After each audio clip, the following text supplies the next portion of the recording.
Pétrifiée, Isabelle Ville, étalon sauvage plongé dans la Loire pour arracher 2 nouveau-nés à la mort certaine. Ce miracle inexplicable venait de déclencher une bataille sanglante pour un héritage dont elle ignorait encore l'existence. Avant de continuer, n'oubliez pas de vous abonner à la chaîne, d'aimer la vidéo et de commenter d'où dans le monde vous regardez. Allons-y. Le crépuscule enveloppait le petit village de Saint-Clair-sur-Loire d'une lumière dorée qui se reflétait sur les eaux calmes de la rivière. Dans une modeste chaumière aux volets écaillés, Marie Dumont serrait contre sa poitrine ses jumeaux nouveau-nés, des larmes silencieuses coulant sur ses joues pâles.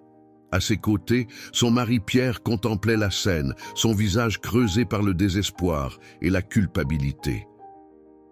« Ah, nous n'avons plus le choix, Marie, » murmura-t-il, sa voix à peine audible. « La récolte est perdue, les dettes s'accumulent. Nous ne pouvons pas les nourrir tous les deux. » Marie embrassa les fronts délicats de ses bébés âgés de 2 semaines, Lucas et Léa, tentant d'imprimer dans sa mémoire leurs visages poudrés et leurs petites mains qui s'agitaient dans l'air. « Il doit y avoir une autre solution, » supplia-t-elle, bien que son ton trahissait la résignation qui, était installée après des nuits entières de discussions déchirantes. Pierre s'approcha de la fenêtre, scrutant l'horizon comme s'il pouvait y trouver une réponse. L'année 1889 avait été impitoyable pour les paysans de la région. Les inondations du printemps avaient détruit leurs champs, la maladie avait emporté leur unique vache, et maintenant, avec l'arrivée surprise de jumeaux au lieu de l'enfant unique qu'ils attendaient, leur situation était devenue insoutenable. « J'ai entendu dire que les Moreau, en aval de la rivière, cherchent désespérément à adopter un enfant, » dit Pierre en se tournant vers sa femme. « Leur propriété est prospère. Si nous plaçons les petits dans un panier solide, le courant pourrait les porter jusqu'à leur domaine. Et s'ils ne les trouvent pas à temps ?» La voix de Marie se brisa. « Et si l'eau… » « Je connais bien cette portion de la Loire, » interrompit Pierre. « Le courant est doux à cette heure, et j'ai tressé moi-même le panier avec les meilleurs osiers. Je le rendrai imperméable, avec de la cire. » Dans leur détresse, ce plan désespéré semblait être leur unique espoir d'offrir un avenir à leurs enfants. Ils ignoraient qu'à quelques kilomètres de là, un autre drame se jouait. Tonnerre, un magnifique étalon noir de 7 ans, galopait librement le long des berges.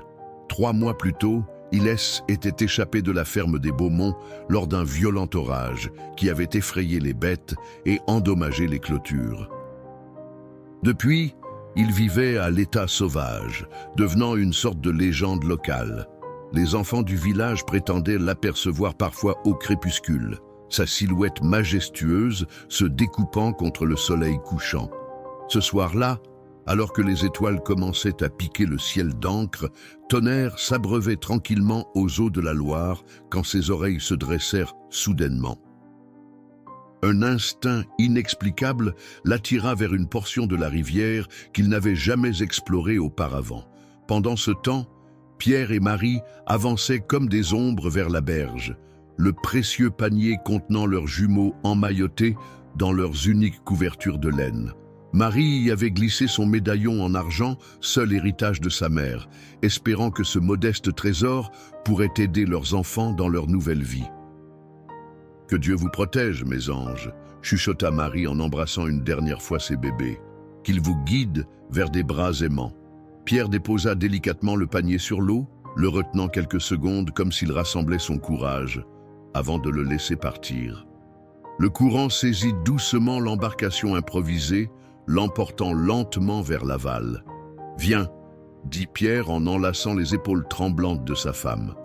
« Nous ne pouvons pas rester ici. » Ignorant la présence du couple, Isabelle Laurent, la sage-femme du village voisin, rentrait chez elle après avoir assisté à un accouchement difficile. Épuisée, elle avait décidé de longer la rivière pour raccourcir son chemin. À 42 ans, Isabelle avait aidé à mettre au monde presque tous les enfants de la région, mais n'avait jamais eu la chance de devenir mère elle-même. Son mari François était mort de pneumonie 5 ans auparavant. la laissant seule dans leur maison trop grande.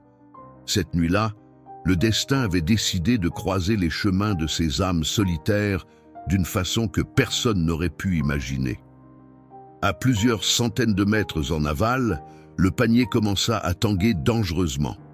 Un léger remous, invisible dans l'obscurité, fit vaciller la fragile embarcation. Les pleurs des bébés, réveillés par le mouvement, s'élevèrent dans la nuit, perçants et désespérés. C'est ce son qui attira Tonnerre. Le grand étalon noir s'immobilisa sur la berge, ses oreilles dressées, ses naseaux dilatés. Les pleurs des nourrissons déclenchèrent en lui une réaction instinctive, primale. Sans hésitation, il se jeta dans les eaux fraîches de la Loire, nageant puissamment vers la source de ses cris qui semblaient l'appeler. Ce que personne ne pouvait prévoir, c'est que le courant, traître, s'accélérait à cet endroit précis, poussant le panier vers un amas de rochers affûtés qui affleuraient à la surface de l'eau. Le drame semblait inévitable. Le panier filait dangereusement vers les rochers, portant son précieux chargement. Les pleurs des jumeaux s'intensifiaient, comme s'ils percevaient le danger imminent. Tonnerre fendait les eaux avec une détermination stupéfiante, sa crinière noire flottant à la surface comme une bannière d'espoir dans l'obscurité. Isabelle, qui longeait la berge à une centaine de mètres, s'arrêta net en entendant ses pleurs. Son instinct de sage-femme éveilla immédiatement. « Des enfants ?» murmura-t-elle, incrédule. Ses yeux scrutèrent la surface de l'eau jusqu'à ce qu'elle aperçoive, éclairée par les rayons de la lune, l'incroyable scène qui se déroulait devant elle. Un cheval, puissant et gracieux malgré le courant qui le bousculait, nageait avec détermination vers ce qui semblait être un panier. Isabelle resta pétrifiée, se demandant si la fatigue lui faisait avoir des hallucinations. Tonnerre atteignit le panier juste avant qu'il ne heurte le premier rocher. Avec une délicatesse surprenante pour un animal de sa taille, il positionna son museau contre l'osier tressé et poussa doucement, détournant la trajectoire de l'embarcation. Le courant restait fort, et l'étalon dut lutter pour maintenir le panier loin des pierres acérées. Les petits poings de Lucas et Léa s'agitaient dans l'air, leurs pleurs résonnant dans la nuit comme un appel à l'aide que Tonnerre semblait comprendre parfaitement. Ses grands yeux noirs reflétaient une intelligence presque humaine, alors qu'il manœuvrait patiemment, guidant le panier vers une portion plus calme de la rivière. « Sainte Vierge Marie !» souffla Isabelle, sortant enfin de sa stupeur. Elle se mit à courir le long de la berge, suivant le parcours de cet étrange duo. La sage-femme connaissait les légendes locales sur le cheval sauvage qui hantait les rives de la Loire, mais jamais elle n'aurait cru assister à un tel prodige. Après ce qui sembla une éternité, Tonnerre parvint à diriger le panier vers une petite crique naturelle où le courant s'apaisait. Isabelle s'y précipita, entrant dans l'eau jusqu'aux genoux sans hésitation, tendant les bras pour saisir le panier qui flottait désormais à portée. « Mon Dieu !» s'exclama-t-elle en découvrant les deux nourrissons. Des jumeaux, les bébés, miraculeusement secs grâce à l'étanchéité du panier, avaient cessé de pleurer. Ils fixaient Isabelle de leurs grands yeux bleus comme s'ils savaient qu'ils étaient enfin en sécurité. La sage-femme les examina rapidement avec l'œil expert de celle qui avait mis au monde des centaines d'enfants. « Vous n'avez pas plus de 2 semaines, » murmura-t-elle, notant leur cordon ombilical parfaitement cicatrisé. Elle remarqua également le médaillon en argent placé entre les 2 enfants, comprenant qu'il s'agissait d'un abandon volontaire, non d'un accident. Tonnerre, pendant ce temps, était sorti de l'eau à quelques mètres de là. Il ébroua vigoureusement, en voyant des gouttelettes scintiller dans la lumière lunaire. Puis, au lieu de s'enfuir comme l'aurait fait n'importe quel cheval sauvage, il s'approcha prudemment d'Isabelle et des enfants. « C'est donc toi, le fameux étalon évadé ?» dit doucement Isabelle, sans faire de mouvement brusque. « Je n'aurais jamais cru que les histoires étaient vraies. » L'animal s'arrêta à 2 pas d'elle, tendant son museau vers le panier, comme pour s'assurer que les petits étaient bien saufs. Un lien inexplicable semblait s'être formé entre l'étalon et ses enfants qu'il venait d'arracher à une mort certaine. « Tu les as sauvés », continua Isabelle, parlant au cheval comme à un être humain. « Sans toi, ils auraient... » Elle ne termina pas sa phrase, ne voulant pas imaginer l'horrible destin qui aurait été le leur. Au lieu de cela, elle prit une décision qui allait changer le cours de plusieurs vies. « Venez », dit-elle en se redressant, le panier fermement tenu contre sa poitrine. « Venez tous les trois. La Providence vous a placés sur ma route, et je ne suis pas femme à ignorer ces signes. » Contre toute attente, Tonnerre la suivit docilement, alors qu'elle reprenait le chemin vers sa maison. Le grand cheval noir marchait à quelques pas derrière elle, comme un gardien silencieux veillant sur les jumeaux. La maison d'Isabelle, une solide bâtisse de pierre aux volets bleus, se dressait à l'orée du village de Bellerive-sur-Loire. Une petite étable abandonnée jouxtait l'habitation, vestige du temps où François, son défunt mari, élevait quelques bêtes. « Tu pourras rester ici », dit-elle à Tonnerre en désignant l'étable. « Personne ne viendra te chercher chez la sorcière du village. » Elle eut un petit rire amer. Beaucoup de villageois la considéraient avec méfiance, comme souvent les sages-femmes qui connaissaient les secrets des plantes et de la naissance. Une fois à l'intérieur, Isabelle alluma rapidement sa lampe à huile et plaça le panier sur sa table. Les enfants, épuisés par leur périple, s'étaient endormis, leur petite poitrine se soulevant paisiblement. « Qui êtes-vous, petits anges ?» murmura-t-elle en caressant leurs joues duvetées. « Et quelle tragédie a poussé vos parents à vous confier ainsi à la rivière ?» Elle remarqua alors un petit morceau de papier glissé sous le médaillon. L'écriture était tremblante, mais lisible. « Prenez soin de Lucas et Léa. Que Dieu nous pardonne. » Des larmes montèrent aux yeux d'Isabelle. Elle qui avait passé sa vie à aider les mères à accueillir leurs enfants, se retrouvait soudain avec 2 nourrissons sans mère. « Lucas et Léa, » répéta-t-elle doucement, « soyez les bienvenus dans votre nouvelle maison. » Dehors, Tonnerre S. était installé devant l'étable, refusant d'y entrer, mais ne éloignant pas non plus. Ses yeux restaient fixés sur la fenêtre éclairée, comme s'il montait la garde. Cette nuit-là, un étrange sentiment de plénitude envahit Isabelle. Pour la première fois depuis la mort de François, elle ne se sentait plus seule. L'aube teintait à peine le ciel lorsqu'Isabelle fut réveillée par les pleurs affamés des jumeaux. Elle avait veillé tard, improvisant 2 berceaux de fortune à partir de corbeilles à linge doublées de couvertures douces. Pendant un instant, encore ensommeillée, elle crut avoir rêvé les événements extraordinaires de la veille. Mais les cris insistants qui s'élevaient du pied de son lit la ramenèrent brutalement à la réalité. « Ah, me voilà, mes petits », murmura-t-elle, en se levant précipitamment. Son premier défi se présenta immédiatement.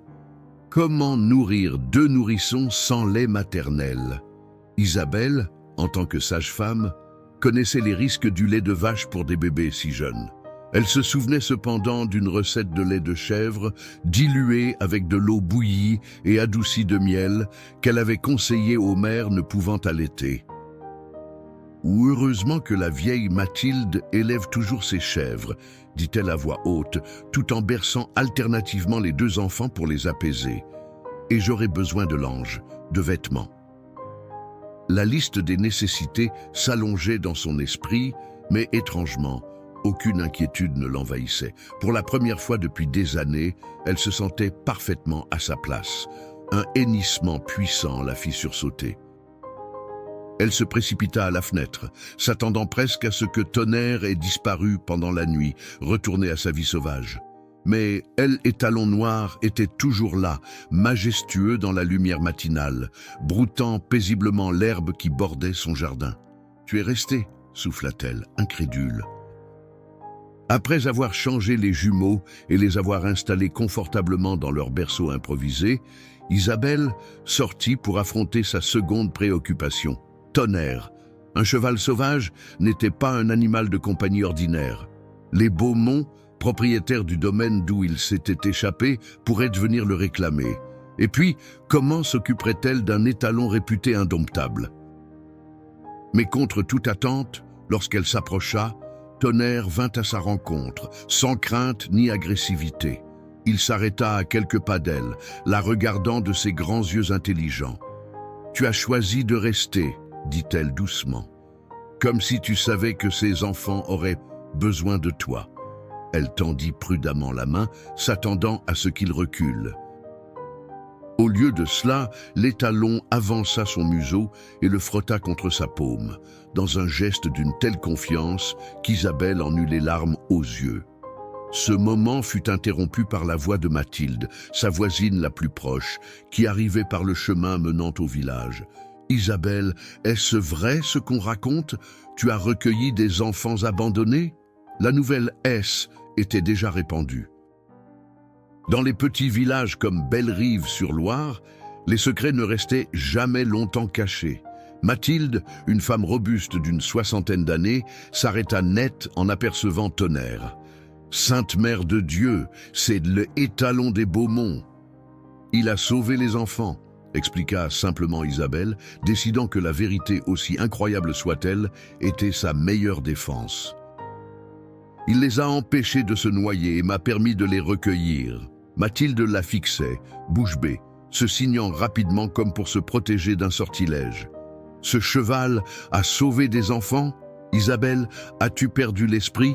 Les gens disent déjà que je suis une sorcière. Je sais, » l'interrompit Isabelle avec un sourire las. « Et maintenant, ils diront que je commande aux bêtes sauvages.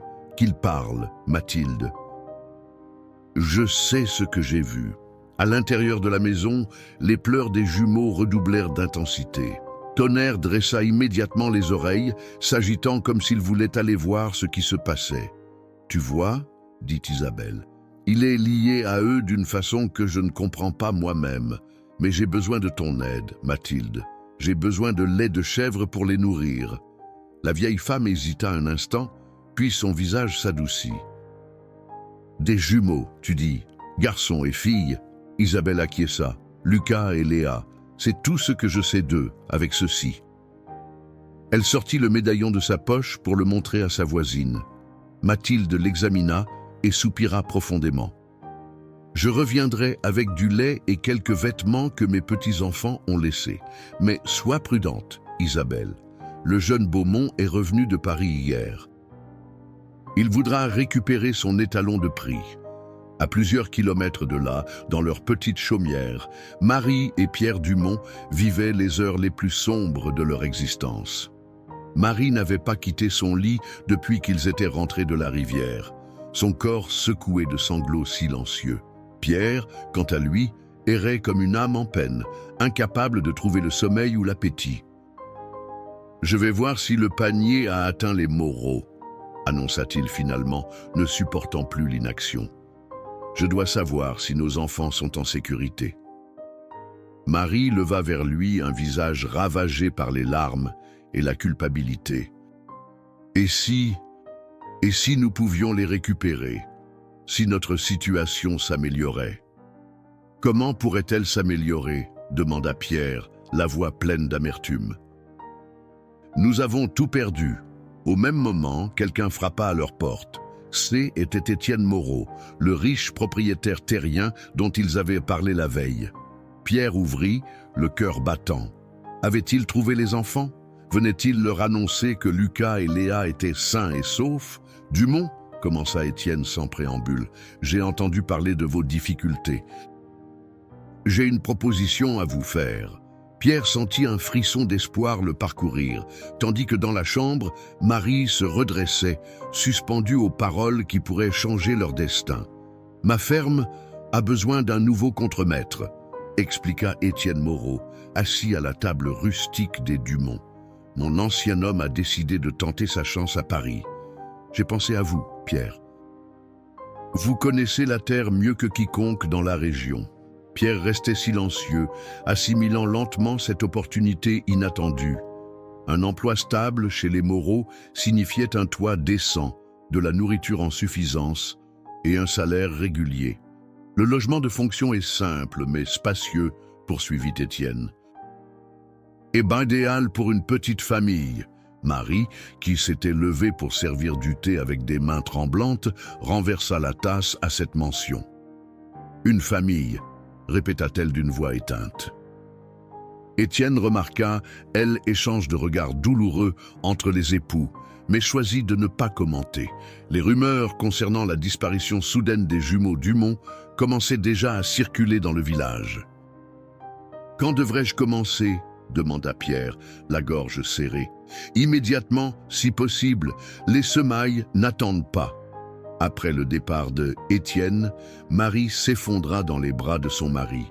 « C'est arrivé trop tard, » sanglota-t-elle. « Un jour trop tard pour nos enfants. » Pierre serra les poings. « Nous les retrouverons, » promit-il avec une détermination féroce. « Cette chance est un signe. » Nous étions désespérés, nous avons commis l'irréparable, mais peut-être n'est-il pas trop tard.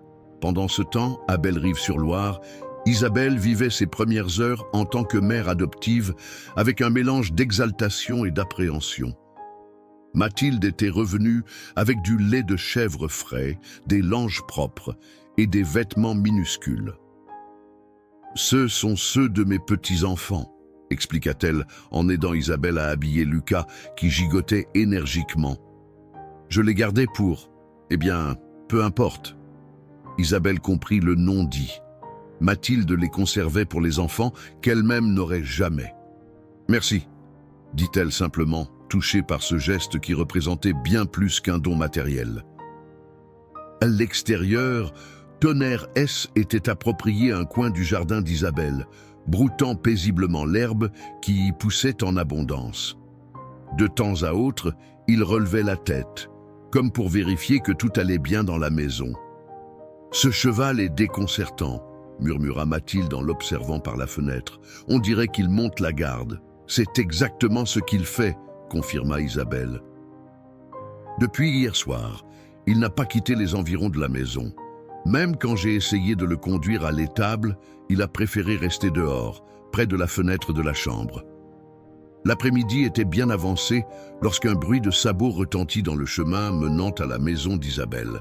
Un jeune homme élégamment vêtu, monté sur un cheval bai, s'arrêta devant le portail. Son regard éclaira immédiatement en apercevant Tonnerre. « Je savais que les rumeurs disaient vrai », s'exclama-t-il en sautant à terre. « Tonnerre est ici !» Isabelle sortit précipitamment, positionnée défensivement entre le nouveau venu et elle étalon noir. « Monsieur Beaumont, je présume ?»« Lui-même, Louis Beaumont », confirma-t-il avec un léger salut. « Et vous êtes en possession de mon étalon de course, madame. »« Mademoiselle Isabelle Laurent », répondit-elle froidement. « Et je ne possède pas votre cheval, il a choisi de rester ici de son plein gré. » Louis éclata d'un rire incrédule. « Un cheval ne choisit pas, mademoiselle. Tonnerre est un animal de prix qui s'est échappé lors d'un orage. Je suis venu le récupérer. » Comme pour contredire ses paroles, Tonnerre, qui s'était approché, s'arrêta délibérément derrière Isabelle, maintenant une distance prudente avec son ancien propriétaire. « Et vous voyez, dit Isabelle, il ne semble pas pressé de vous rejoindre. » Le visage de Louis s'assombrit. Il a toujours été têtu, mais j'ai ses papiers et la loi est de mon côté. À cet instant précis, les pleurs d'un des jumeaux se firent entendre depuis la maison. La réaction de Tonnerre fut immédiate et stupéfiante. Il dressa les oreilles, hennit doucement et se dirigea vers la fenêtre ouverte, y passant sa tête comme pour vérifier l'origine du bruit. Louis resta bouche bée devant ce spectacle. « Qu'est-ce que... » « C'est une longue histoire, » soupira Isabelle. « Mais en résumé, votre étalon a sauvé 2 nourrissons de la noyade hier soir.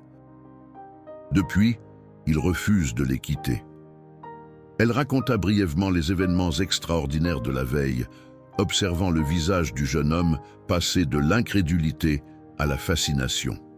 « C'est impossible, » murmura-t-il finalement. « C'est pourtant la vérité. Demandez à Mathilde ou à n'importe quel pêcheur qui était sur la Loire hier soir. Votre cheval est un héros, monsieur Beaumont. » Louis s'approcha lentement de Tonnerre, qui restait vigilant mais ne s'enfuit pas. Le jeune homme tendit la main, caressant l'encolure puissante de l'animal. « J'ai passé des mois à le chercher, » dit-il doucement. « Mon père m'a accusé de négligence quand il s'est échappé. Je pensais qu'il avait été volé ou pire. » Isabelle sentit sa résolution vaciller devant les évidentes affections que le jeune homme portait à l'animal. « Je comprends que vous vouliez le récupérer, mais... » Les pleurs redoublèrent à l'intérieur, et cette fois, les deux bébés semblaient s'être mis d'accord pour tester les limites de leurs poumons. Tonnerre s'agita, visiblement perturbé par leur détresse. Louis observa ce manège avec stupéfaction. « Je n'ai jamais vu un cheval se comporter ainsi, » admit-il. « C'est comme s'il se sentait responsable d'eux. » Isabelle saisit cette ouverture. « Peut-être pourrions-nous trouver un arrangement, monsieur Beaumont. Au moins jusqu'à ce que les enfants soient plus grands. » Le lendemain matin, Louis Beaumont revint à la maison d'Isabelle, mais cette fois, il n'était pas seul. Un homme plus âgé, portant un costume impeccable et arborant la même mâchoire carrée que Louis, l'accompagnait. Henri Beaumont, son père, était connu dans toute la région comme un homme d'affaires implacable et un éleveur renommé.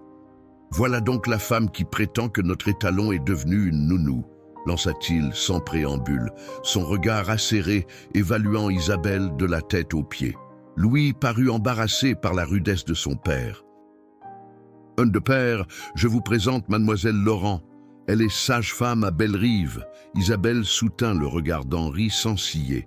« Monsieur Beaumont, votre fils vous a sans doute expliqué les circonstances exceptionnelles de cette situation. »« Des balivernes !» s'exclama Henri. « Un cheval sauvant des bébés, montant la garde comme un chien fidèle. »« J'y élève des chevaux depuis 40 ans, mademoiselle, et jamais je n'ai entendu pareille sornette. » Comme pour le contredire, Tonnerre apparut à cet instant précis, sortant de l'étable où Isabelle avait finalement réussi à l'installer.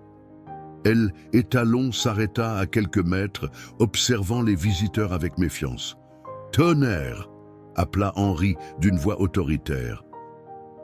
Ici, l'animal ne bougea pas d'un pouce, ses oreilles plaquées en arrière en signe de désapprobation. « Vous voyez ?» dit doucement Isabelle. « Il a changé. Ce qui s'est passé sur la Loire l'a transformé. » Henri Beaumont fronça les sourcils, visiblement contrarié par la désobéissance de l'animal. Un cheval de cette valeur ne peut pas rester chez une sage-femme sans ressources. « C'est absurde.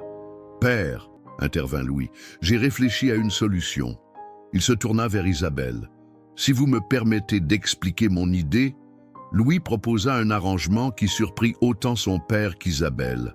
Tonnerre resterait officiellement la propriété des Beaumont, mais serait prêté à Isabelle jusqu'à ce que les jumeaux atteignent l'âge de 3 ans.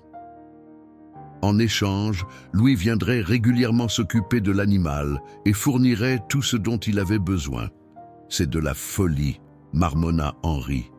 Mais quelque chose dans le comportement inhabituel de El Étalon semblait avoir éveillé sa curiosité professionnelle. « Pensez-y, père », insista Louis. « Un cheval capable d'un tel comportement. Imaginez la publicité pour notre élevage. El Étalon héros de la Loire. Ce serait dans tous les journaux de la région. » Pendant qu'ils discutaient, Léa commença à pleurer à l'intérieur de la maison. Instantanément, Tonnerre dressa les oreilles et hennit doucement, se tournant vers la fenêtre ouverte. « Extraordinaire !» murmura Henri malgré lui. Isabelle en profita pour inviter les deux hommes à entrer et à constater par eux-mêmes le lien unique qui était formé entre l'animal et les enfants. À l'intérieur, Mathilde berçait Léa qui était calmée dès qu'elle avait entendu le hennissement de Tonnerre. Lucas, quant à lui, dormait paisiblement. « Voici les jumeaux », dit simplement Isabelle. Louis s'approcha doucement, un sourire adoucissant ses traits. « Ils sont minuscules », remarqua-t-il. « Comment fait-on pour s'occuper d'être si petits ?»« Avec beaucoup de patience et peu de sommeil », répondit Isabelle avec un petit rire. Henri Beaumont restait en retrait, mal à l'aise dans cet environnement domestique. Cependant, son regard s'attardait sur les nourrissons avec une expression indéchiffrable. « Vous n'avez aucune idée de qui sont les parents ?» demanda-t-il brusquement. Isabelle secoua la tête. « Uniquement leur prénom et ceci. » Elle montra le médaillon en argent qu'elle gardait précieusement. Henri l'examina attentivement, puis le rendit sans commentaire. « Très bien, » déclara-t-il finalement. « Nous acceptons l'arrangement proposé par mon fils, 3 ans, pas un jour de plus, et nous fournirons ce dont l'animal a besoin. » Après le départ des Beaumont, Mathilde lança un regard inquiet à Isabelle. « Tu te rends compte dans quoi tu t'engages? 2 bébés et un cheval sauvage ?»« Pas si sauvage que ça, » corrigea Isabelle en regardant par la fenêtre Tonnerre qui broutait paisiblement. « Et je ne suis pas seule, n'est-ce pas? J'ai une amie qui me fournit du lait de chèvre. » Mathilde sourit, vaincue. « Tu as toujours été têtue, Isabelle Laurent, presque autant que cet étalon. » À plusieurs kilomètres de là, Pierre et Marie Dumont s'installaient dans leur nouveau logement sur le domaine des Moreau. La petite maison de Pierre était simple mais solide, avec 2 chambres et un jardinet. Dans d'autres circonstances, ils auraient été ravis de cette amélioration considérable de leur situation. « J'ai demandé aux Moreau s'ils avaient trouvé un panier sur la rive, » dit Pierre en rangeant leurs maigres possessions. Ils m'ont regardé étrangement. Ils n'ont rien vu. Marie s'assit lourdement sur une chaise, le visage blême. « Alors, où sont nos enfants? Qui les a trouvés? »« Je vais continuer à chercher, » promit Pierre. « J'interrogerai les pêcheurs, les riverains. Quelqu'un a forcément vu quelque chose. » Ce qu'ils ignoraient, c'est que leur quête allait bientôt croiser le chemin d'Henri Beaumont, dont l'intérêt pour les jumeaux N était pas aussi innocent qu'il y paraissait. 3 semaines s'écoulèrent, transformant progressivement la vie d'Isabelle. Les journées rythmées par les tétés, les changes et les berceuses devinrent sa nouvelle normalité. La présence constante de Tonnerre dans le jardin N étonnait plus personne à Bellerive-sur-Loire. Les villageois étaient habitués à voir l'imposant étalon noir brouter paisiblement pendant qu'Isabelle étendait ses langes ou berçait les jumeaux sur le banc de pierre près du pommier. Louis Beaumont tenait parole, visitant 3 fois par semaine pour s'occuper de Tonnerre, apportant foin, avoine et parfois même un maréchal ferrant pour vérifier les sabots de l'animal. Ces visites, d'abord formelles et distantes, évoluèrent progressivement vers quelque chose de plus chaleureux. « Ils ont grandi », remarqua Louis un après-midi, observant Lucas qui s'agitait énergiquement dans son berceau improvisé. « Leurs yeux ont changé de couleur, non ?» Isabelle sourit, touchée par l'intérêt sincère du jeune homme. « Ils deviennent plus bleu-gris, c'est normal à leur âge. » Une complicité inattendue était développée entre eux, née de leur émerveillement partagé face au comportement extraordinaire de Tonnerre. Louis restait parfois plus longtemps que nécessaire, aidant maladroitement à bercer un bébé récalcitrant ou écoutant Isabelle raconter comment elle, étalon, hennissait doucement chaque fois que les jumeaux pleuraient. « Mon père ne me croit toujours pas », confia Louis un jour. « Il pense que j'exagère pour justifier notre arrangement. Les hommes comme votre père ne croient que ce qu'ils peuvent expliquer, » répondit Isabelle en haussant les épaules. Ce qu'Isabelle ignorait, c'est qu'Henri Beaumont menait sa propre enquête. Le médaillon d'argent l'avait troublé plus qu'il ne voulait l'admettre. Dans son bureau tapissé de livres et de trophées équestres, il examinait un dessin du bijou qu'il avait esquissé de mémoire. « Monsieur », annonça son majordome, « Monsieur Dumont est arrivé. » Pierre entra, chapeau à la main, intimidé par le luxe austère du manoir Beaumont. « Vous m'avez fait demander, monsieur, » Henri désigna un siège. « J'ai entendu que vous cherchiez des informations sur un panier qui aurait été emporté par la Loire il y a quelques semaines. » Pierre pâlit visiblement. « Comment ? » « Les rumeurs vont vite dans notre région, » interrompit Henri avec un geste nonchalant. « Pourquoi cet intérêt, Dumont ?» Pierre hésita, tiraillé entre son désir désespéré d'obtenir des informations et la crainte des conséquences légales de son acte. « C'est personnel, monsieur. » Je vois. Henri se leva, marchant lentement vers la fenêtre. Et si je vous disais que je sais où se trouve ce panier et son contenu? Le cœur de Pierre s'emballa. Vous savez où sont vos enfants, compléta Henri, se retournant brusquement. Je le savais. Ce sont bien les vôtres, n'est-ce pas? Les jumeaux trouvés par la sage-femme. Pierre s'effondra intérieurement, partagé entre l'immense soulagement de savoir ses enfants vivants et la terreur d'être dénoncé pour abandon. Je vous en supplie, monsieur, ma femme et moi étions désespérés. Nous n'avions plus rien, pas même de quoi les nourrir. Épargnez-moi vos jérémiades, coupa Henri froidement. Ce qui m'intéresse, c'est le médaillon. D'où vient-il? Décontenancé par cette question inattendue, Pierre balbutia. C était à la mère de Marie, une relique familiale. Et votre femme, d'où vient sa famille exactement? De Nevers, je crois. Pourquoi ces questions, monsieur? Henri l'ignora, poursuivant son interrogatoire. Ce médaillon, y avait-il une inscription à l'intérieur? Des initiales peut-être? Je ne sais pas, avoua Pierre. Marie ne l'ouvrait jamais. Elle disait que C était trop précieux, que le mécanisme était fragile. Henri se rassit, joignant ses doigts sous son menton dans une posture pensive. Écoutez-moi attentivement, Dumont. Vos enfants sont en sécurité, bien soignés. Pour l'instant, je vous conseille de garder le silence sur cette affaire. Mais monsieur, ma femme se meurt de chagrin. Nous avons maintenant un toit, un travail stable. Patience, conseilla Henri avec un sourire qui n'atteignait pas ses yeux. Laissez-moi éclaircir certains points d'abord. Si tout se confirme, vous pourriez récupérer vos enfants. Et bien plus encore. Pendant ce temps, à Bellerive, Isabelle vivait l'un des moments les plus doux de sa nouvelle vie. Assise dans son jardin, elle regardait Tonnerre qui, allongé dans l'herbe, permettait aux jumeaux de reposer sur une couverture près de lui. Elle et Talon semblaient prendre un plaisir particulier à sentir les petites mains de Léa qui s'agrippaient parfois à sa crinière. « C'est la chose la plus étrange et la plus merveilleuse que j'ai jamais vue », commenta Mathilde, rejoignant Isabelle avec un panier de provisions fraîches. « Parfois, je me demande qui a sauvé qui, » murmura Isabelle.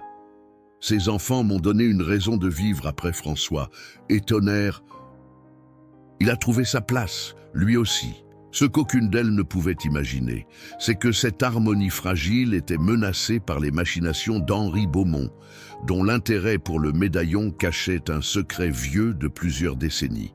Un mois plus tard, alors que l'automne teintait les feuilles de rouge et d'or, Henri Beaumont se tenait devant une imposante demeure à Paris. La résidence du comte de Rocheville était l'une des plus anciennes de la capitale, témoignage d'une noblesse qui avait survécu à la Révolution en s'adaptant aux temps nouveaux. Monsieur Beaumont accueillit le vieux comte, ses mains tremblantes serrant celles de son visiteur. « Quelle surprise après toutes ces années! J'ai des nouvelles qui pourraient vous intéresser, Gérard, » répondit Henri, sortant de sa poche un dessin du médaillon. Ceci vous est-il familier? Le visage du comte blêmit. Où avez-vous trouvé cela? Alors c'est bien lui, murmura Henri, satisfait. Le médaillon de Charlotte. Le comte se laissa tomber dans un fauteuil, soudain vieilli de 10 ans. Charlotte, ma fille unique. Vous savez qu'elle a disparu il y a 25 ans, emmenant ce bijou familial. Ce que vous ignorez, poursuivit Henri, c'est que j'ai peut-être retrouvé ses descendants. À Bellerive-sur-Loire, Isabelle et Louis marchaient le long de la rivière, profitant d'une rare promenade ensemble. Mathilde avait proposé de garder les jumeaux qui, à presque 2 mois, commençaient à montrer des signes distincts de personnalité. Lucas était le plus bruyant, exigeant l'attention par des cris vigoureux, tandis que Léa observait le monde avec des yeux curieux, plus patiente, mais tout aussi déterminée. Tonnerre semble faire la différence entre eux, remarqua Louis, tenant les rênes de son cheval bai qui les suivait docilement. Il est plus protecteur envers Léa, avez-vous remarqué? Isabelle sourit. Oui, Ils se positionnent toujours plus près de son berceau quand ils sont dehors. Comme s'ils sentaient qu'elle est plus fragile. Leur conversation, d'abord centrée sur les enfants et le cheval, dériva progressivement vers des sujets plus personnels. Louis raconta ses études à Paris, son rêve de moderniser l'élevage familial, sa passion pour les nouvelles idées scientifiques. Et vous, Isabelle, comment devient-on sage-femme dans un monde dominé par les médecins masculins? Par nécessité, répondit-elle simplement. Ma mère, elle, était avant moi. Dans nos campagnes, les médecins sont rares et chers. Les femmes se tournent vers celles qui ont le savoir. Votre connaissance est précieuse, dit Louis avec une admiration sincère. Mon père vous juge trop vite, comme beaucoup d'hommes de sa génération. Isabelle haussa les épaules, habituée aux préjugés. Votre père semble avoir d'autres préoccupations ces temps-ci. Ses visites à elle l'étable sont devenues intrigantes. En effet, Henri Beaumont avait pris l'habitude de passer régulièrement, examinant les jumeaux avec une attention qui mettait Isabelle mal à l'aise. Il posait des questions sur leur développement, scrutait leurs traits comme à la recherche de quelque chose de spécifique. Mon père a toujours été obsédé par les lignées, expliqua Louis, embarrassé. Qu'il s'agisse de chevaux ou de famille, les enfants ne sont pas des chevaux à pédigré, répliqua Isabelle, plus sèchement qu'elle ne l'aurait voulu. Louis s'arrêta, posant délicatement sa main sur le bras d'Isabelle. Je sais, et je trouve votre dévouement envers ces enfants admirable, vraiment. Leurs regards se croisèrent et pour la première fois, Isabelle laissa entrevoir la vulnérabilité derrière sa façade de force. J'ai peur, Louis. Peur que quelqu'un vienne les réclamer. Ils sont devenus toute ma vie. Personne ne les a réclamés en 2 mois, la rassura-t-il. Et vous avez des droits en tant que leur sauveuse. Ce qu'Isabelle ignorait, c'est que Marie Dumont luttait chaque jour contre l'envie désespérée de courir à Bellerive pour retrouver ses enfants. Pierre l'avait supplié d'attendre, mystérieusement convaincu par Henri Beaumont que la patience leur apporterait plus que la précipitation. « Comment peux-tu me demander d'attendre » pleurait Marie, serrant contre elle les petits vêtements qu'elle avait commencé à coudre dans l'espoir de récupérer bientôt Lucas et Léa. « Ce sont mes bébés. Henri Beaumont n'est pas homme à faire des promesses en l'air, » insistait Pierre. « Et s'il dit que cette affaire peut tourner à notre avantage, nous devons lui faire confiance. Quel avantage pourrait valoir ces semaines loin de nos enfants ?» demanda Marie, désespérée. Pierre hésita, puis avoua finalement. « Il s'intéresse à ton médaillon, Marie, à ta famille. Il a posé beaucoup de questions sur tes parents, sur Nevers. » Marie se figea. « Mon médaillon? Pourquoi ?» « Je ne sais pas, mais il semblait presque excité quand je lui ai parlé de ta mère, de son arrivée à Nevers après avoir fui sa famille à Paris. » Les mains de Marie tremblèrent. Ma mère ne parlait jamais de sa vie d'avant. Elle disait que certains secrets devaient rester enterrés. Un frisson parcourut Pierre. Quel genre de secret justifierait l'intérêt d'un homme comme Henri Beaumont? À Paris, le comte de Rocheville ouvrait un médaillon identique à celui qui accompagnait les jumeaux. À l'intérieur, un portrait miniature montrait une jeune femme aux yeux bleu-gris, d'une ressemblance frappante avec Marie Dumont. « Charlotte était ma seule héritière », expliqua le vieux comte. « Quand elle s'est enfuie avec ce palefrenier, j'ai juré qu'elle n'obtiendrait jamais un sou de la fortune des Rocheville. J était jeune et orgueilleux. »« Et maintenant ?» demanda Henri, calculateur. « Maintenant, je suis vieux et seul, » soupira le comte. « Ma lignée S éteindra avec moi, à moins que ces enfants ne soient vraiment les arrière-petits-enfants de Charlotte, » compléta Henri. « Dans ce cas, ils seraient vos héritiers légitimes. » Le comte se redressa, une nouvelle détermination dans le regard. « Je dois les voir. Et cette femme, Marie, ma petite fille présumée. » Henri sourit, satisfait. Son plan se déroulait exactement comme prévu. Ce qu'il n'avait pas révélé au comte, c'est que sa propre mère était la sœur cadette de Charlotte, faisant de lui aussi un héritier potentiel si les jumeaux venaient à disparaître du tableau. À Bellerive, Tonnerre hennit soudainement dans la nuit, réveillant Isabelle qui dormait d'un sommeil léger. Les étalons, habituellement calmes, semblaient agités, comme s'ils percevaient un danger invisible. « Qu'y a-t-il » chuchota Isabelle, rejoignant l'animal dans le jardin baigné de lune. Tonnerre piaffait, ses yeux fixés sur la route menant au village. Isabelle scruta l'obscurité mais ne vit rien. Pourtant, un malaise s'empara d'elle, comme si l'animal lui transmettait son inquiétude. « Nous les protégerons », promit-elle, posant sa main sur l'encolure puissante. « Quoi qu'il arrive, nous les protégerons ensemble. » Une semaine plus tard, un imposant carrosse noir aux armoiries dorées s'arrêta devant la modeste maison d'Isabelle, attirant immédiatement l'attention des villageois. Le comte de Rocheville, assisté par son valet, en descendit péniblement, s'appuyant sur une canne à pommeau d'argent. Henri Beaumont l'accompagnait, une expression satisfaite sur son visage austère. Tonnerre, qui broutait tranquillement, releva brusquement la tête à leur arrivée. L'étalon s'approcha de la barrière du jardin, sa posture trahissant une méfiance instinctive. « Quel magnifique animal !» commenta le comte, observant Tonnerre avec un œil connaisseur. « Voilà donc le fameux sauveur dont vous m'avez parlé. » Isabelle apparut sur le seuil, Lucas dans les bras. Son visage se ferma en apercevant Henri, mais elle s'efforça de rester polie. « Monsieur Beaumont, je ne vous attendais pas aujourd'hui. »« Mademoiselle Laurent, » répondit Henri avec une courbette calculée. « Permettez-moi de vous présenter le comte Gérard de Rocheville, venu spécialement de Paris pour une affaire importante. » Le regard du vieil homme se fixa sur Lucas et une émotion sincère traversa son visage ridé. « Puis-je le voir de plus près ?»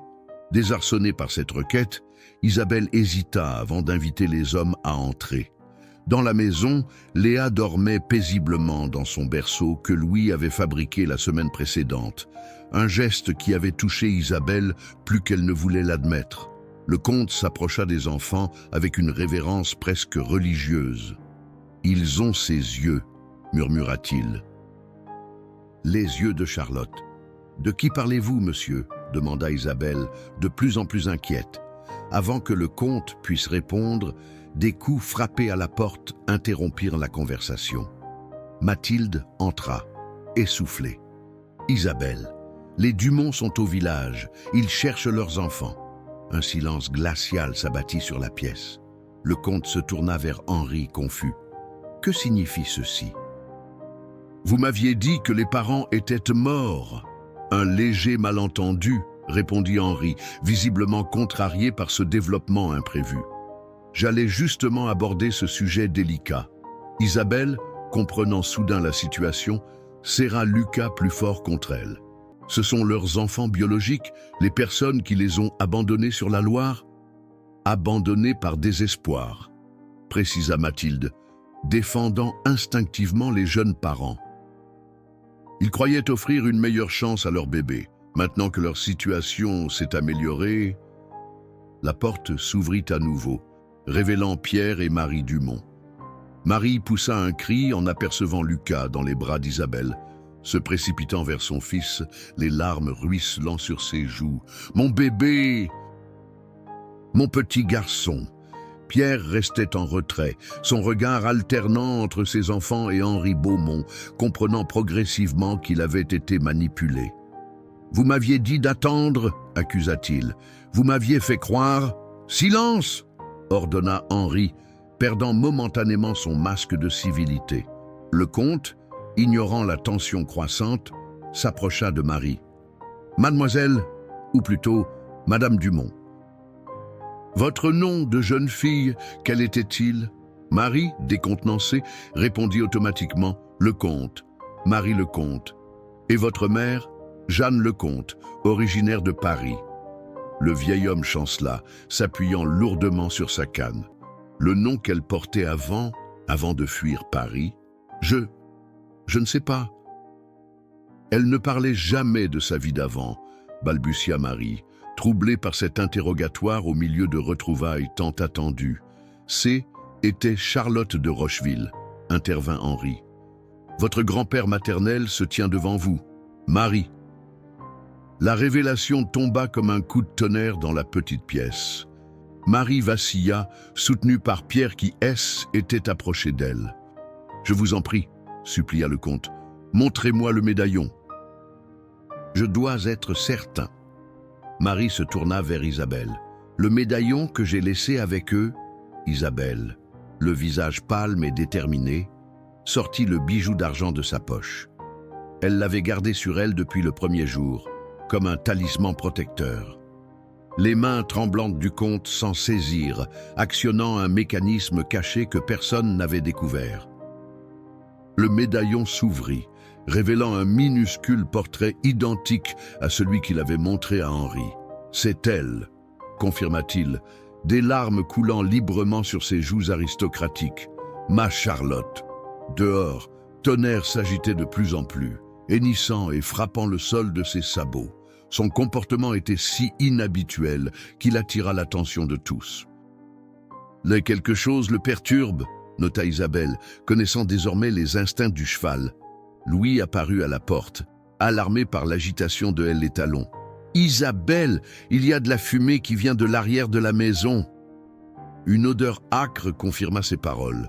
De la fumée commençait à s'infiltrer sous la porte de la cuisine. « Du feu !» cria Mathilde. « La maison brûle !» Dans la confusion qui suivit, personne ne remarqua le sourire fugace qui traversa le visage d'Henri Beaumont, ni le regard qu'il échangea avec un homme à la mine patibulaire qui s'éloignait rapidement dans la rue. « Les enfants !» hurla Marie, attrapant Léa tandis qu'Isabelle serrait Lucas contre elle. Tonnerre, comme s'il avait compris le danger, enfonça soudain la barrière du jardin et galopa jusqu'à la porte d'entrée, hennissant frénétiquement, indiquant clairement la direction à prendre pour échapper aux flammes qui commençaient à dévorer l'arrière de la maison. Les flammes dévoraient rapidement la petite maison, nourrie par les poutres en bois sec et les rideaux de coton.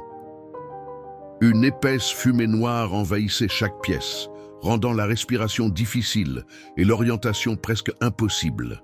« Par ici !» cria Louis, guidant le groupe vers la porte principale, tandis que la chaleur devenait insupportable. Dehors, Tonnerre piaffait d'impatience, ses yeux reflétant les flammes dansantes. Dès que Marie et Isabelle émergèrent, chacune serrant un bébé contre sa poitrine, l'étalon se précipita vers elle, les poussant délicatement mais fermement, loin de la structure qui commençait à s'effondrer. Le comte trébuchait, affaibli par la fumée et son âge avancé. Pierre s'empressa de le soutenir, l'aidant à s'éloigner du danger. Mathilde les suivait, toussant violemment, son tablier noirci par les cendres. « Henri !» appela Louis, cherchant son père des yeux. « Où est mon père ?» Dans la confusion, personne n'avait remarqué qu'Henri Beaumont avait disparu. Ce n'est qu'une fois regroupé à une distance sécuritaire que son absence devint évidente. « Il était juste derrière moi », murmura le comte, son visage cendreux marqué par l'inquiétude. Un craquement sinistre retentit alors que le toit de la maison d'Isabelle s'effondrait partiellement, projetant une gerbe d'étincelles vers le ciel assombri par la fumée. Les villageois accouraient, formant une chaîne pour passer des seaux d'eau, mais il était déjà clair que la maison ne pourrait être sauvée. « Mes enfants !» sanglotait Marie, berçant Léa tout en caressant la tête de Lucas toujours dans les bras d'Isabelle. Ils auraient pu mourir. Isabelle, le visage maculé de suie, regardait sa maison brûler avec un mélange de chagrin et d'incrédulité. Tout ce qu'elle possédait, tous ses souvenirs de François, ses herbes médicinales soigneusement cultivées et séchées, tout partait en fumée. « Ce haine n'était pas un accident », déclara soudain Louis, son regard durci par une terrible suspicion. La façon dont le feu s'est propagé si rapidement, si méthodiquement. « Que voulez-vous dire ?» demanda Pierre, tenant fermement Marie par les épaules comme pour la protéger d'une nouvelle menace. Louis hésita, visiblement déchiré entre sa loyauté familiale et ce qu'il soupçonnait. « Mon père Ces dernières semaines, il était obsédé par cette histoire d'héritage. Il a passé des heures enfermé dans son bureau, consultant de vieux documents de famille. « Henri est mon neveu », révéla le comte, sa voix tremblante. « Le fils de ma sœur cadette, si ses enfants n'existaient pas, s'il n'y avait pas de descendant direct de Charlotte. Il serait votre héritier, » conclut Isabelle, comprenant enfin l'ampleur du complot. Il a tenté de... Un hennissement puissant de tonnerre interrompit sa phrase. Et les talons, qui s'étaient calmés après avoir mis tout le monde en sécurité, s'agitaient à nouveau, fixant un point au-delà des arbres qui bordaient la propriété. Louis suivit le regard de l'animal. « Il y a quelqu'un là-bas !» En effet, une silhouette tentait de se faufiler discrètement entre les arbres, profitant du chaos causé par l'incendie. Dans la lumière vacillante des flammes, ils reconnurent Henri Beaumont, se dirigeant vers un cheval attaché à l'orée du bois. Sans hésitation, Tonnerre élança, franchissant en quelques foulées majestueuses la distance qui le séparait d'Henri. Elle, étalon noir, se cabra devant lui barrant délibérément le passage. « Écarte-toi, stupide animal !» rugit Henri, tentant de contourner le cheval qui pivotait avec une agilité surprenante pour maintenir sa position. Louis courut vers eux, suivi de près par Pierre. « Père, qu'avez-vous fait ?» Le visage d'Henri se déforma en un masque de fureur et de désespoir. « Ce qui devait être fait, cette fortune m'appartient. J'ai passé ma vie dans l'ombre de ces Rocheville, attendant mon heure. Vous avez tenté de tuer des enfants, dit Louis, l'horreur transparaissant dans sa voix. Des nourrissons innocents. Innocents, cracha Henri. Ils sont nés du péché. Charlotte a déshonoré sa famille en s'enfuyant avec un valet. Sa fille a perpétué cette lignée bâtarde avec un paysan sans le sou. Et pourtant, le vieux fou est prêt à tout leur donner. Tonnerre s'avança, poussant Henri contre un arbre. L'homme tenta de frapper l'animal, mais l'étalon esquiva habilement le coup. « Arrêtez !» ordonna Pierre, saisissant Henri par le bras. « Vous allez répondre de vos actes devant la justice. » Un rire amer s'échappa des lèvres d'Henri. La justice. Quelle justice y a-t-il pour un homme qui a tout fait selon les règles, qui a attendu patiemment son dû pour se voir voler son héritage par des misérables? Des villageois, alertés par les cris, s'approchaient avec des lanternes. Le visage d'Henri se durcit, comprenant que sa fuite était compromise. Dans un dernier geste désespéré, il sortit un petit pistolet de sa veste. « Reculez, tous !» les femmes crièrent, serrant les jumeaux contre elles. Louis se figea, incrédule face à la folie qui s'était emparée de son père. « Père, je vous en supplie. »« Tais-toi, tu es aussi faible que ta mère, » siffla Henri, pointant son arme vers les bébés. « Un seul tir, et tout sera réglé. La lignée directe éteinte, je serai le seul héritier. » Ce qui se passa ensuite sembla se dérouler au ralenti. Alors qu'Henri armait son pistolet, Tonnerre se cabra de toute sa hauteur, ses sabots antérieurs battant l'air dans un mouvement à la fois terrifiant et magnifique. L'un des sabots frappa le poignet d'Henri, envoyant l'arme voler dans les broussailles. L'autre s'abattit sur son épaule, le projetant violemment au sol. Henri hurla de douleur, son épaule visiblement disloquée par l'impact. Tonnerre se posa délicatement, puis resta immobile au-dessus de l'homme prostré, comme un gardien implacable attendant que justice soit faite. « Attachez-le », ordonna le maire du village qui venait d'arriver sur les lieux. « La gendarmerie sera là demain matin. » Tandis que plusieurs hommes s'occupaient sans rire, le comte s'approcha de Marie qui berçait toujours Léa. « Ma petite fille, » murmura-t-il, des larmes dans les yeux. « Pendant toutes ces années, j'ai cru que la lignée de Charlotte était perdue à jamais. J'y étais trop orgueilleux pour la chercher, trop obstiné pour pardonner. » Marie, encore sous le choc des événements, regardait ce vieil homme distingué avec un mélange de méfiance et de curiosité. Ma mère ne parlait jamais de vous. Elle disait seulement qu'elle venait d'une famille qui l'avait rejetée. J'y étais jeune et fou, admit le comte. Quand Charlotte a choisi l'amour plutôt que son devoir, j'ai réagi avec colère. Je donnerais tout pour revenir en arrière. Isabelle observait cette scène, Lucas toujours blotti contre sa poitrine. Le bébé S était endormi, épuisé par les événements, inconscient du drame qui se jouait autour de son avenir. « Ces enfants ont besoin de stabilité », dit-elle doucement, s'adressant autant à Marie qu'au comte. « Ils ont besoin d'amour, pas de dispute sur leur héritage ou leur garde. » Louis s'approcha d'elle, posant une main réconfortante sur son épaule. « Vous avez tout perdu dans cet incendie, Isabelle. Où allez-vous aller ?» La question resta suspendue dans l'air nocturne, alors que Tonnerre revenait vers eux, s'arrêtant près d'Isabelle comme pour lui offrir son soutien silencieux. Le printemps avait succédé à l'hiver, parant les jardins du château de Rocheville de 1000 couleurs. Dans la grande prairie attenante, Tonnerre galopait librement, sa crinière noire flottant au vent comme un étendard de liberté.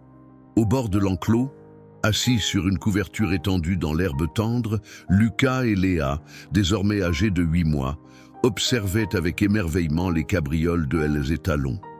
« Oh, il fait son spectacle pour eux », remarqua Louis avec un sourire, ajustant le chapeau de paille qui protégeait Isabelle du soleil printanier.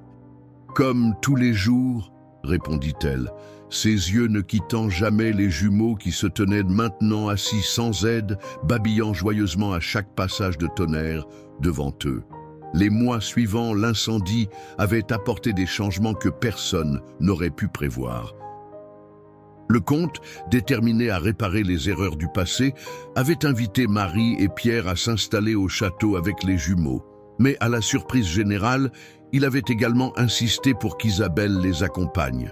« Ces enfants ont 2 mères », avait-il déclaré, « celle qui leur a donné la vie et celle qui l'a préservée. Ils méritent de grandir avec les 2. » Cette solution, d'abord accueillie avec scepticisme, s'était révélée être une bénédiction. Marie, reconnaissante envers Isabelle pour avoir sauvé et aimé ses enfants pendant leur séparation, avait développé avec elle une amitié sincère. Pierre, engagé comme régisseur du domaine, épanouissait dans ce rôle qui mettait en valeur ses connaissances agricoles. Quant à Tonnerre, il avait trouvé au château un environnement idéal. Louis, qui visitait presque quotidiennement, avait supervisé la construction d'une écurie spacieuse, bien que l'étalon préférât souvent dormir à la Belle Étoile, près de la nurserie où reposaient les jumeaux. « Parfois, je me demande s'il n'est pas leur ange gardien », murmura Marie en les rejoignant, portant un panier de fruits frais. « Même ici, il veille sur eux jour et nuit. Les anges gardiens ne mangent pas autant d'avoine », plaisanta Pierre, qui venait d'achever son inspection des vergers. Leur rire collectif attira l'attention de Tonnerre qui s'approcha au petit trot, s'arrêtant délicatement près des bébés. Léa tendit sa petite main que l'étalon effleura de ses naseaux avec une tendresse infinie. « Le lien ne s'est pas rompu », observa Isabelle. « Même avec tous ces changements, certains liens sont destinés à durer toute une vie, » dit le comte, qui s'avançait lentement vers eux, s'appuyant sur sa canne. Sa santé était améliorée depuis qu'il avait retrouvé sa famille, comme si la joie avait ravivé sa flamme vitale. Henri Beaumont avait été jugé et condamné pour tentative de meurtre. Louis, profondément marqué par la trahison de son père, avait repris la direction du haras familial, le transformant selon sa vision progressiste. Sa présence au château, d'abord motivée par les soins apportés à Tonnerre, s'était peu à peu centrée sur Isabelle. « J'ai reçu une proposition pour Tonnerre », annonça Louis. « Un éleveur américain offre une somme considérable pour l'acquérir. » Un silence tendu s'installa. Tonnerre, comme s'il comprenait qu'on parlait de lui, releva fièrement la tête. « Il n'est pas à vendre », déclara fermement le comte. « Cet animal fait partie de notre famille. Sans lui, rien de tout ceci n'existerait. » Louis sourit, soulagé. « C'est exactement ce que j'ai répondu. D'ailleurs, » ajouta le vieil homme avec un regard malicieux, « j'ai d'autres projets pour lui, et pour vous tous. » Il sortit de sa poche un document scellé. « J'ai fait rédiger cet acte par mon notaire. Il stipule que le domaine des Petits Chênes, à 2 kilomètres d'ici, sera attribué conjointement à Marie et Pierre pour y élever leurs enfants, et à Isabelle pour y établir sa pratique de sage-femme. » Marie porta une main à sa bouche, émue aux larmes. « Grand-père, ce n'est pas tout, » poursuivit le comte. Une partie des terres sera consacrée à un élevage de chevaux dirigé par Louis, avec Tonnerre comme étalon fondateur. J'ai toujours rêvé d'une lignée de chevaux exceptionnelle. Qui mieux que le sauveur de mes arrière-petits-enfants pour la commencer? Louis resta sans voix, regardant alternativement le comte et Isabelle. « Évidemment, » ajouta le vieillard avec un sourire entendu, « cela implique que vous restiez tous près les uns des autres. Ce qui, je l'espère, facilitera certaines évolutions naturelles. » Son regard appuyé vers Louis et Isabelle les fit rougir simultanément. « À moins que je ne me trompe sur la nature de vos sentiments ?» demanda-t-il innocemment. « Non, » répondit Louis, prenant la main d'Isabelle dans la sienne. « Vous ne vous trompez pas, monsieur le comte. » Isabelle serra ses doigts, son cœur débordant d'un bonheur qu'elle n'aurait jamais cru possible quelques mois plus tôt. Léa choisit ce moment pour prononcer son premier mot véritable. « Toto !» s'exclama-t-elle, pointant Tonnerre de son petit doigt. Elle et Talon s'approcha doucement, s'inclinant presque comme pour saluer ce progrès. Lucas, non content d'être surpassé par sa sœur, se mit à répéter « Toto » avec enthousiasme. Tous éclatèrent de rire, unis dans ce moment de pure joie. Le soleil commençait à décliner, baignant la scène d'une lumière dorée qui semblait bénir cette famille peu conventionnelle. « La vie nous réserve parfois de étranges détours », philosopha le comte, observant avec tendresse ce tableau. Mais elle finit toujours par réunir les âmes qui doivent l'être. Tonnerre hennit doucement, comme pour approuver cette sagesse. Son instinct l'avait guidé cette nuit-là sur la Loire, vers 2 petites vies qui allaient changer le destin de tant d'autres. Désormais, sa place était ici, veillant sur cette famille née d'un miracle qu'il avait lui-même orchestré. Et tandis que le crépuscule enveloppait le domaine de Rocheville, les talons noirs restaient là, sentinelles fidèles d'un bonheur chèrement gagné, symbole vivant de cette vérité éternelle. Parfois, les plus grands héros sont ceux que l'on n'attendait pas.